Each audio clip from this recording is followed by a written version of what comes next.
Hi guys, आप लोग कैसे हैं। मैं मोहम्मद मिकाइल अंसारी और आप लोगों का मेरे इस यूट्यूब चैनल स्टडी मित्र मिकाइल में वेलकम है। दोस्तों, जैसा कि हम लोगों ने शुरू किया है how to translate into English, जो कि ट्रांसलेशन की बहुत ही अच्छी बुक है और जो हमें हिंदी से इंग्लिश में ट्रांसलेट करने सिखाती है। और दोस्तों, यह आरपी सिन्हा के द्वारा लिखा गया है। आज का जो हमारा चैप्टर नंबर है 20 है, जिसमें टॉपिक हमारा है डिटर्मिनेशन या कहिए इंटेंशन। डिटर्मिनेशन मीन्स संकल्प, कोई काम करने का दृढ़ निर्णय या इरादा हो, चाहे वो कमिटमेंट हो, चाहे डिसीजन हो, उसको दिखाने के लिए आने वाले यानी कि फ्यूचर में, भविष्य में, आने वाले समय में हम कोई काम करने का जो दृढ़ संकल्प लेते हैं उसे कैसे हम लोग दिखाएंगे, वो आज हम लोग सीखेंगे दोस्तों।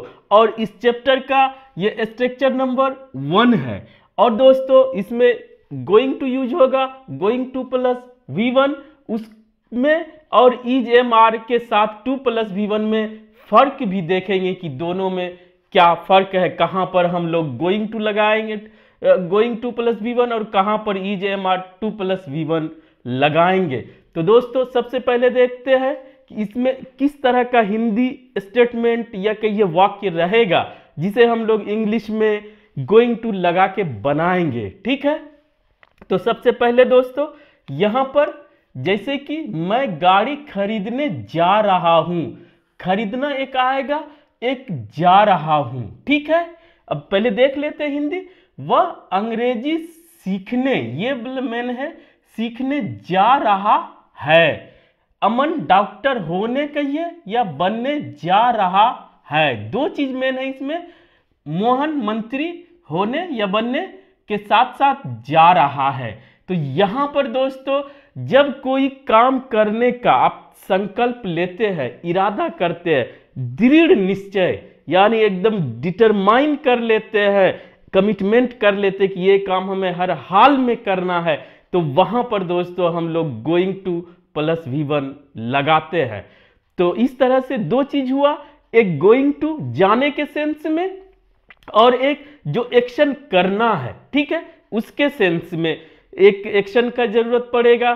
ठीक है दोस्तों, और ये यहां पर समझ लें कि गोइंग टू का मतलब एकदम उस टाइम जा रहा है, कंटिन्यूअस एक्शन है वो नहीं है, बस अपने फ्यूचर में कुछ करने का संकल्प ले रहा है।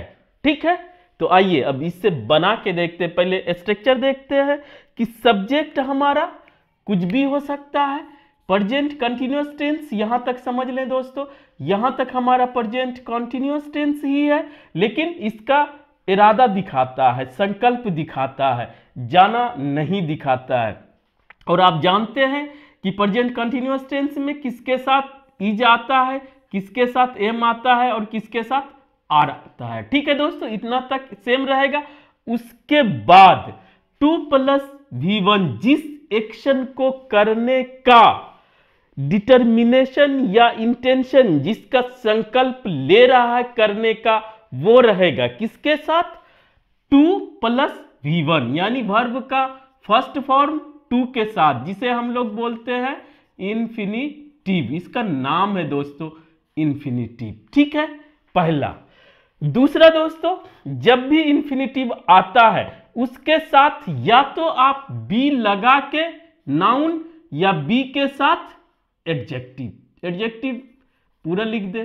ठीक है दोस्तों, इस तरह से इस स्ट्रक्चर में 3 तरह का आप स्टेटमेंट बना सकते हैं। क्लियर? अब आइए एग्जाम्पल से देखते हैं कि कैसे यह बनता है।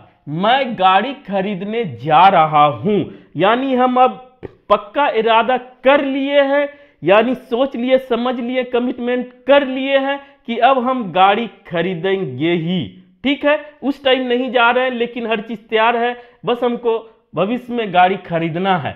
तो उसके लिए बनाएंगे दोस्तों आई के साथ am, I am going to buy, खरीदने का, बाय मीन्स खरीदना, और टू रहेगा, I am going to buy, और हमारा इसके साथ ऑब्जेक्ट रह भी सकता है, नहीं भी रह सकता है, लेकिन ऑब्जेक्ट है अ कार। तो इस तरह बनाएंगे, मैं गाड़ी खरीदने जा रहा हूं, I am going to buy a car, I am going to कुछ भी आप लिख सकते हैं। अगर यहां पर सिर्फ बोलेंगे I am going to school, यहीं पर अगर हमारा ऑब्जेक्ट आ जाता है तो ये कंटिन्यूअस प्रोसेस दिखाता है। अदरवाइज एक आप इंफिनिटिव लगाएं उस एक्शन वर्ब को तो ये आपका इरादा में चेंज हो जाएगा। क्लियर? अब आइए दूसरा, वह अंग्रेजी सीखने जा रहा है, वह जा रहा है, ही इज गोइंग, इसमें कोई कंफ्यूजन नहीं। अब दोस्तों क्या करने, ये दूसरा है एक्शन, टू लर्न इंग्लिश, ये ऑब्जेक्ट हुआ दोस्तों, यहां पर ऑब्जेक्ट। तो इस तरह से कुछ भी आपका इरादा हो, किसी भी सब्जेक्ट का हो, उसके गोइंग के साथ आप कंटिन्यूअस टेंस का स्ट्रक्चर बनाए, उसके बाद 2 + V1 लगाए, तो आप उस एक्शन को करने का डिटर्मिनेशन या इंटेंशन यानी इरादा, संकल्प, प्रतिज्ञा, कमिटमेंट दिखा सकते हैं। क्लियर दोस्तों? जो कि फ्यूचर में होगा, तो उस टाइम तो आप इरादा कर रहे हैं करने का। क्लियर? अब आइए दोस्तों, इसके साथ अगर नाउन रहे, अमन डॉक्टर होने या बनने जा रहा है, तो अमन इज गोइंग टू। अगर दोस्तों हमारा नाउन या एडजेक्टिव डायरेक्ट आता है टू के बाद, तो वो हमेशा याद रखें किसी भी कंडीशन में वो हमेशा टू के बाद बी लेता है, बी, और नाउन है और एक की बात है तो ए एन आएगा साउंड के अकॉर्डिंग। तो इस तरह से ये भी कंसेप्ट है। Aman is going to be a doctor, Aman एक डॉक्टर बनने जा रहा है या होने जा रहा है, उसका इरादा है कि वह एक डॉक्टर होने जा रहा है, दृढ़ संकल्प है, सिचुएशन हो चुका है कि अब वो डॉक्टर बनने जा रहा है। दूसरा दोस्तों, मोहन मंत्री होने या कहिए मोहन मंत्री बनने जा रहा है, Mohan is going to be a minister, एक की बात कर रहा है, अ मिनिस्टर। और अगर दे लगाना होगा या एक से ज्यादा की बात करेंगे तो ये प्लुरल आ जाएगा। और दोस्तों अगर किसी के बारे में कि एडजेक्टिव लगाना है कि वह ऑनेस्ट होने जा रहा है, बनने जा रहा है, वो ऐसा सिचुएशन अगर आता है तो लिख सकते हैं Aman is going to be honest.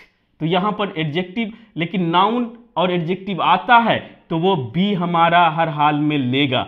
इस तरह से आप जो है, आप कोई भी आपका इरादा हो या किसी और का इरादा हो, आप उसको बता सकते हैं इंग्लिश में प्रेजेंट कंटिन्यूअस टेंस का स्ट्रक्चर गोइंग के साथ, उसके बाद 2 + V1 या नाउन या एडजेक्टिव, नाउन एडजेक्टिव जब लगाएंगे तो बी के साथ लगाएंगे। क्लियर? अब आइए कि गोइंग 2 + V1 यानी ये स्ट्रक्चर जो यूज किया जा रहा है दोस्तों, एकदम संकल्प कहिए, संकल्प, कमिटमेंट या दोस्तों डिटर्मिनेशन, इरादा, दृढ़ निश्चय, दृढ़ निर्णय, वहां पर आप यूज करेंगे। क्लियर? और इसके साथ साथ या इसके अलावा भी ये यूज किया जाता है प्रेजेंट का हमारा helping verb is am are subject के अकॉर्डिंग, इतना तो रहेगा। उसके बाद दोस्तों डायरेक्ट अगर 2 + V1 लगा देते हैं या 2 B + नाउन या एडजेक्टिव लगा देते हैं तो वहां पर भी होता है हमारा इरादा।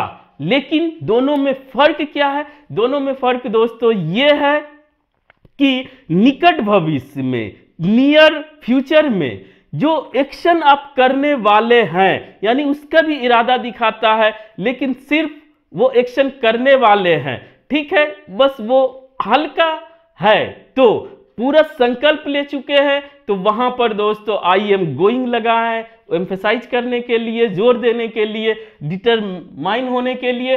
अदरवाइज सिर्फ इरादा है कि फ्यूचर में कोई काम मैं करने वाला हूं, इसका सेंस आता है। अगर यहां पे मैं गाड़ी खरीदने जा रहा हूं, I am going to buy a car, तो ये डिटर्मिनेशन दिखा रहा है, रेजुलेशन दिखा रहा है, संकल्प दिखा रहा है। लेकिन अगर यहीं पे बनाते हैं I am to buy a car, बस इससे आता है कि फ्यूचर में, नियर फ्यूचर में कार खरीदने वाला हूं, खरीदेंगे या नहीं खरीदेंगे इसका कोई संकल्प नहीं है, यह सिर्फ एक इरादा है, ठीक है। तो आप दोनों में फर्क समझें। अगर एम्फसाइज करना है तो गोइंग टू लगाए, अगर नहीं करना है तो EJMR के साथ 2 + V1 लगा दे। तो दोनों में फर्क यही था दोस्तों, और आप इसे जितना चाहें यूज करें, प्रैक्टिस करें, तो आपका इंग्लिश बेहतर होगा दोस्तों। आज बस इतना ही। अगर यह वीडियो आपको अच्छा लगा हो और आप इससे कुछ सीखे हो, प्लीज इसे लाइक करें, सब्सक्राइब करें और अपने दोस्तों के बीच शेयर जरूर करें दोस्तों। Thank you for watching. Have a nice day.